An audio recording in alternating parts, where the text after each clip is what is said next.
Bahkan terkadang ras yang sama atau suasana yang mirip, ya bisa menjadi histeris atau menangis terseduh-seduh.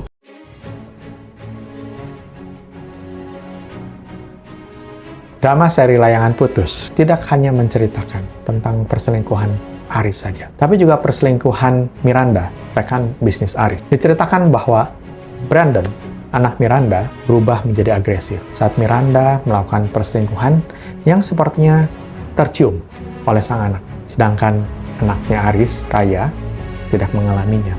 Walaupun di akhir-akhir kisah, Raya sudah mengetahui hubungan sang ayah dengan Miss Lydia. Dikisahkan juga setelah suami Miranda tahu, mereka bercerai. Bisnis Miranda jadi berantakan.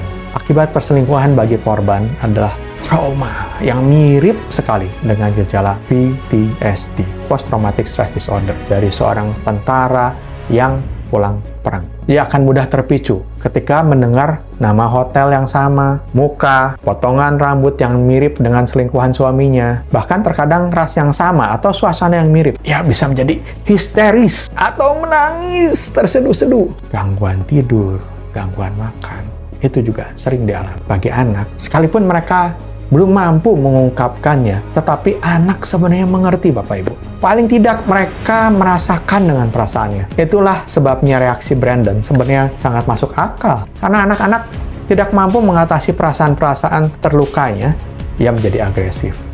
Tak jarang anak-anak mengalami penurunan nilai atau perubahan sikap ke arah negatif. Seorang klien saya bahkan terpaksa berhenti kuliah karena konflik berkepanjangan dari kedua orang tuanya sesudah ketahuan selingkuh. Kehidupan sang anak yang kuliah di kota lain jadi tidak terperhatikan. Uang kiriman orang tua nggak kunjung datang. Ia harus banting tulang mencari cara untuk tetap survive di dalam perantauan. Tidak terhitung banyaknya klien dewasa saya menceritakan dengan tangisan air mata waktu mengingat ayah atau ibu mereka selingkuh. Bahkan setelah mereka dewasa, mereka masih mengingat hal-hal itu dengan pedih, kadang dengan marah. Bagi pelaku, akibatnya tidak kalah fatal. Dituduh terus-menerus, ditanya setiap hari, kadang sampai subuh nggak tidur karena pertanyaan dan desakan dari istrinya.